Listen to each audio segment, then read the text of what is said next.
For those of you who aren't clear, your magazines have a shelf life. The problem is nobody knows how long it is. Hello everyone and welcome back to AmmoMart.com, where you can find real firepower online. During the course of my range instruction, I get a lot of the same frequently asked questions. I suspect most range instructors do. But one of the things that starts to trouble me is when I get questions that are not asked often enough. And what I mean by that is everybody's into micro guns, semi-automatic handguns now rule the day, and once you show them how everything works, they're off and running. Except there are some things you need to know to extend the life of your magazines, not only for an economic purpose, but obviously for reliability, and it could actually save your life. The body of the magazine is essentially a square tube, a box. In fact, sometimes back in the day they were referred to as box magazines. Makes sense? The other major component, of course, is the spring, and this has your little plate on the bottom.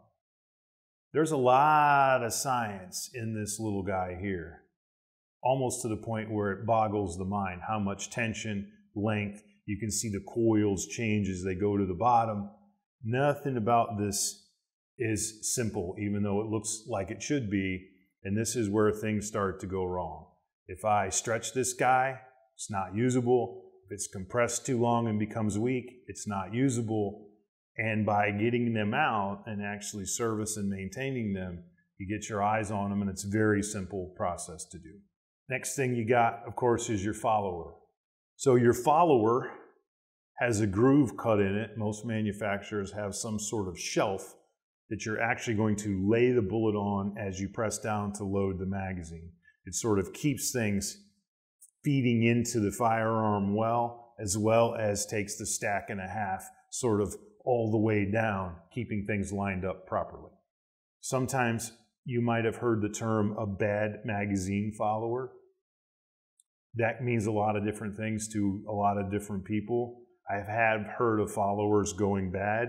You can see it's in places a very thin piece of plastic. It is possible if you drop it in the right angle to break some of these tabs off. And now this is actually the problem instead of the spring. But either way, if spring or follower is bad, pretty much the answer is you're going to get a new magazine. And then your last major component, of course, is your floor plate. Your floor plate simply just attaches spring to the bottom of the magazine here. And of course, if you look at this guy here, I'm hoping you can see that little nub sticking up. It goes in the hole here, keeping everything together. System works great. You can drop the mag, you can drop the gun, none of this comes apart. Now the cool part about having a removable plate is you can get extensions for this if you have a short-handled firearm, make it more comfortable. They put these nice little groovy angles on here if you got fat pinkies like me, that makes it more comfortable. And in some instances, you can actually increase the magazine capacity by 1 or 2. Be mindful that changing the geometry doesn't always change the magazine capacity. It should say on the packaging if it does or doesn't. And if you're going to go aftermarket, do some research, make sure they're a reputable company, and you don't sacrifice the reliability of the magazine for good looks or more capacity. For those of you who aren't clear, your magazines have a shelf life. The problem is nobody knows how long it is. They have less of a shelf life if they're fully loaded all the time. Said differently, fully loaded magazines, fully loaded all the time, will ultimately lead you to an unreliable firearm. And it's actually not the gun, it's the magazine. So if I load this magazine up to capacity and I leave it around for 20 years, chances are it's going to become problematic. Taking 2 or 3 rounds out of the maximum capacity of the magazine has actually showed to extend its life. Not indefinitely, but it's certainly better than the maxed out condition we talked about before. What I like to do and what I recommend is if my normal carry sort of situation is to have loaded magazine in the gun and maybe 1 or 2 spares, then I should have at least that many empty magazines laying around that I know work in that gun. So for me, I'm a 3 magazine guy, 1 in the gun, 2 somewhere else. So I have 3 empties all the time. And whenever I say make a mortgage payment, car payment, whatever, first of the month, I rotate that ammunition into the fresh magazines. That will extend their life almost indefinitely. That simple trick. One of the other things I like about that system is it forces you to examine your ammunition. It forces you to examine closely your magazines as well as handle your firearm if you haven't done that for a while. So what I'd like to do now is load up the magazines and kind of show you a condition. I know which one of these magazines is bad.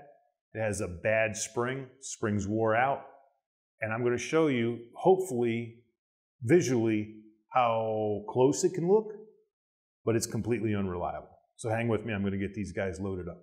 So if you look at these magazines carefully, and we're going to shoot a close-up of it, so hopefully it'll be even more apparent. One of the bullets has a higher angle than the other one. Hopefully by now you'll notice that this one has the correct angle and this one does not. On the surface, the magazine functions fine. You can load 15 rounds as its capacity.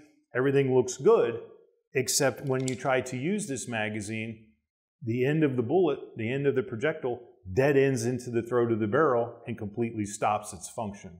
It's completely useless because bad spring.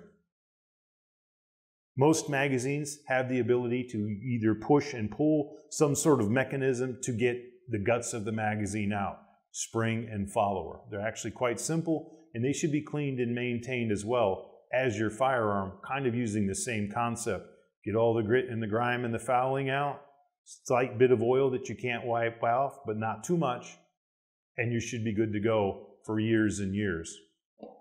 You'll notice you can also tell fairly easily that the angles are different even without the rounds in them. Magazine failure is a real thing. In fact, unreliable magazines are one of the main reasons why new guns to the market fail. Sometimes that's an unfair sort of commentary on the manufacturer of the gun, especially if the magazine manufacturers are different, which is also a common thing in the gun industry.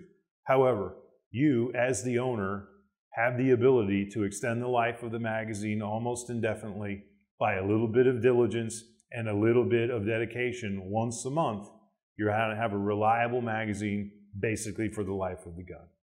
I hope this little tip helped you guys out. If you have any questions, let me know and don't be afraid to comment.